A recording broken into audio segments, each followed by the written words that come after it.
So, another one of my videos is going to be rudely interrupted by some noisy bugs. I think I can actually see them this time. It looks pretty, I think this thing might be able to fly. Unless that's something that's trying to, like, hunt down the noisy bugs. Anyway, so, random Japanese observation. So I went and rented this bicycle. Kind of an old school bicycle. It's got the basket, it's got the metal fender. The interesting thing I'll point about this is this. The Japanese, they don't seem to lock their bikes up anywhere. They don't actually lock it to something, like lock it to like a bike rack. There's actually like bike parking lots that if I can find one, I'll show you a picture. So when I rented this, they gave me that kind of lock, which is the kind that I'm used to. So you could actually lock it to something. But nobody actually uses that. They have this kind of thing, where it's a lock that's attached to the back. So this like metal piece here, this thing right here, will actually retract, like it'll extend and retract, so you can't actually ride the bicycle. And then they'll just sit up in the kickstand and just leave it in front of stores or leave it on the street. So this thing's actually been sitting here all night, as per the recommendations of people in the hostel. So this particular shrine was known for is all the red. These ones are a little bit dusty looking, but so I've gone through a couple of these different temples, sort of leading up to here, I guess little monasteries. So what's supposed to be special about this, outside of the red, is that these gateless gates, there's supposed to be something to the tune of like a few thousand of them along this track. And so if you're really willing to make the whole journey, apparently it takes you upwards of like 3 hours to get through all of it. The statues that you see around are a lot of foxes. And my guide didn't really have an explanation as to why that is. I haven't actually seen any foxes, like actual foxes.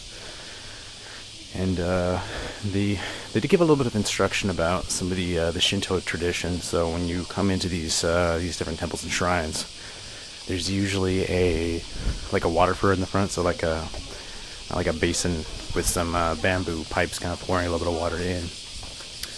And there's usually 3 ladles. So there's some kind of like ritual where you clap a few times, you take a drink, you clap a few times, and then you bow. And I think you can leave like a money offering, and depending on what the purpose of the Shinto shrine is, it's supposed to incur different kinds of favors. So this particular one has kind of evolved over the years into being more of like a place for the beginnings of entrepreneurial efforts. There's a box. There's 2 boxes. I'm a little bit of a loss right now because it looks like there's sort of 2 different paths to go in these gates. I have a suspicion that I won't make it the full 3 hours, but we'll see how this goes. So from where I am, the signage tells me that it's going to be about an hour to get to the top of this thing. And unfortunately, I don't think I have the time for it. Today's kind of the mop-up day to get all the miscellaneous tour stuff that I didn't manage to get yesterday. And tomorrow is sort of the day that I begin working my way back to Tokyo and winding this trip up. So sort of the first thing I'll note here, I really doubt you can see it, but there's a bunch of different sort of things living in this pond here. So I can see a couple of fish.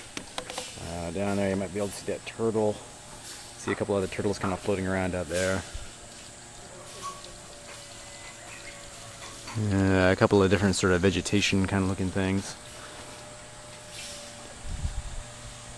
Yeah. So I think what I'm going to do is I'm going to sort of sneak over into the cavern where this woman is walking. Snap a few more photographs. I'm going to make my way back down. I got to go to the... I can't quite remember the name of it. Well, I can't remember the name of a lot of them. But there's a palace that is near Kyoto Station that a lot of people actually mistake for the Imperial Palace. The guidebook actually said that the Imperial Palace was a little bit lackluster, so I didn't actually decide to make that part of my trip. So I'm going to go take a look at this other temple, and there's a few miscellaneous other things I wanted to go and see. I'm going to try and do my best to avoid the heavy cycling during like the hottest hours of the day, because I've done that a few times and makes me a little on the miserable side. Alright, so this wasn't a traditional castle. This actually was like a religious shrine, so a Buddhist shrine. If you go inside there, you can see some of that iconography. The placard said that this is supposed to be one of the largest wooden structures in the world. And I was just trying to point out, so like you see this building, and then it kind of looks like it's next to a warehouse. That's actually like an artificial roof over another building like this one that they're actually doing a bunch of repairs to. And same thing with this thing over here, actually, and I think probably that thing back there. Now, every single one of these places I go to, they seem to have a very similar history. It got built in like 700. It lasted forever, it got burned down like 8 times and knocked down in an earthquake, and this, that, and the other happened to it, and they rebuilt it like a bunch of times. And so this is sort of the modern iteration. So originally there was something here, you know, over 1,000 years ago, but this building itself I think is more like 200 years old. So I don't know what that says about like building all your stuff out of wood, but it doesn't seem to have like as much staying power as maybe we might otherwise like. But that being said, you know, so it's fun to rebuild and remodel and what have you. So if you go inside there, you can see there's like a statue of, I guess, what you would call like the abbot. So one of the guys that was sort of running the shrine like at one point. And they have some other icons of some images of him with other abbots sort of before and after him. So same building. I just wanted to get like a closer look so you can get some ideas of scale. I actually just walked through this already, and it's one of these of the many structures where you're supposed to kick off your shoes before you come in here. So I'm not necessarily inclined to go and do that again, because it takes me a while to get back to wherever it is that I started.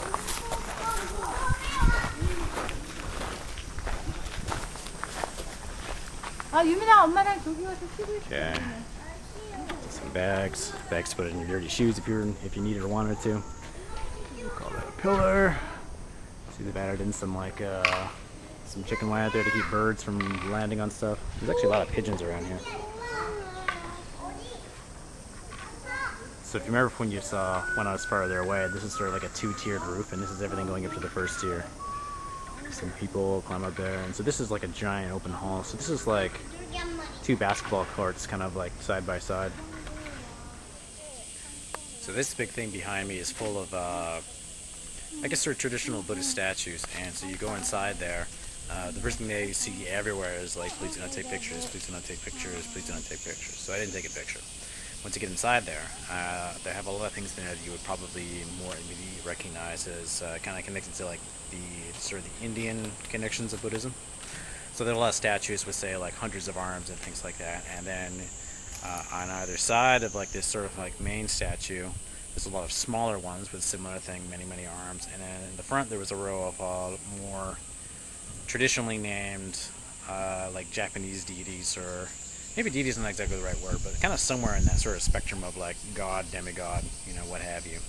So on one end they got Raiden, which they say a little bit differently, but you know, Raiden, of course, everybody knows because of Mortal Kombat. On the other end they have Punjin.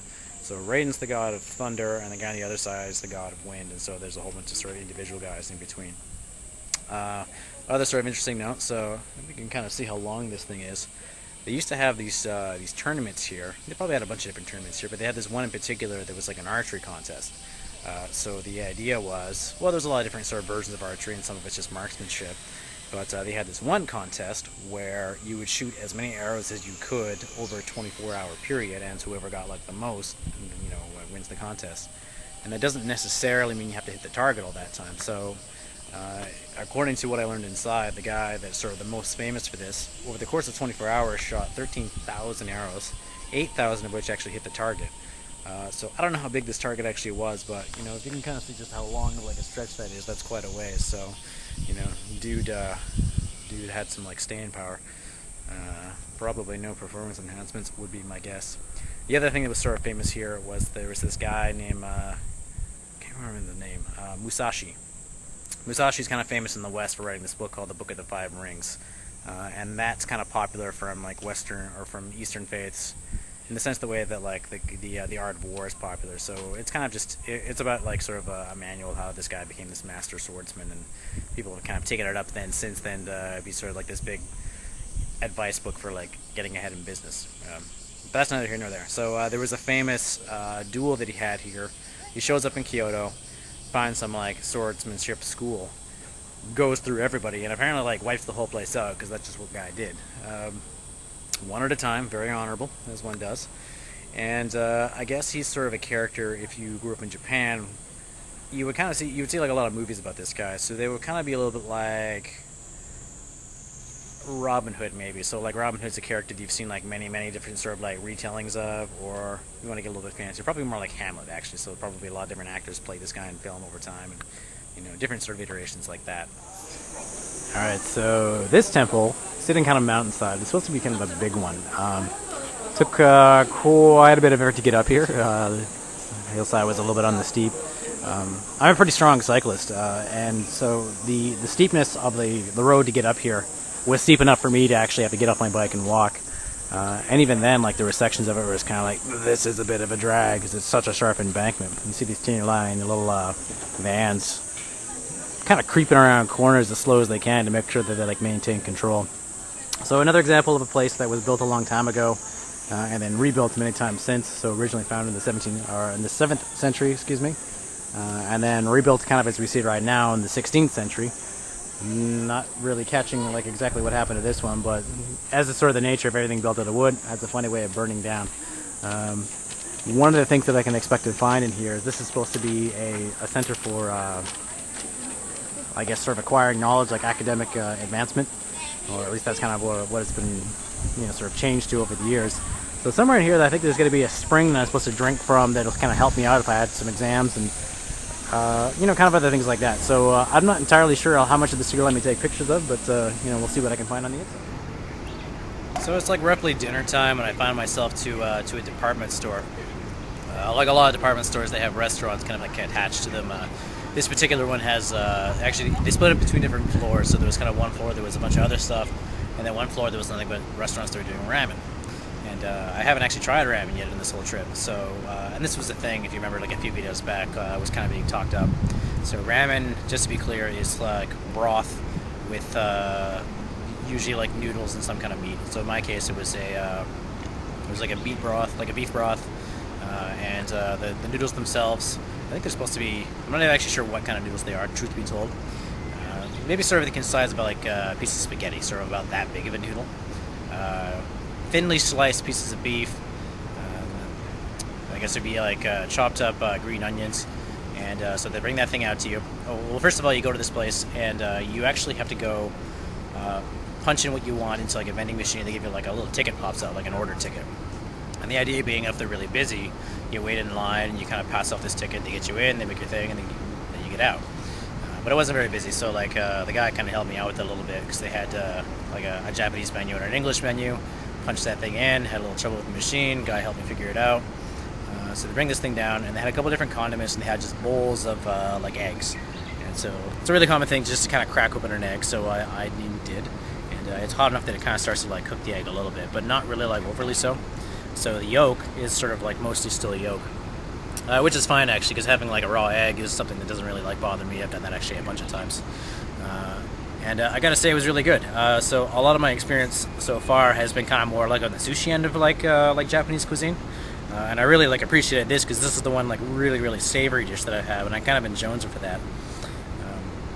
So much so that I actually kind of went and get like another bowl of this stuff because the bowl that I had wasn't necessarily that big.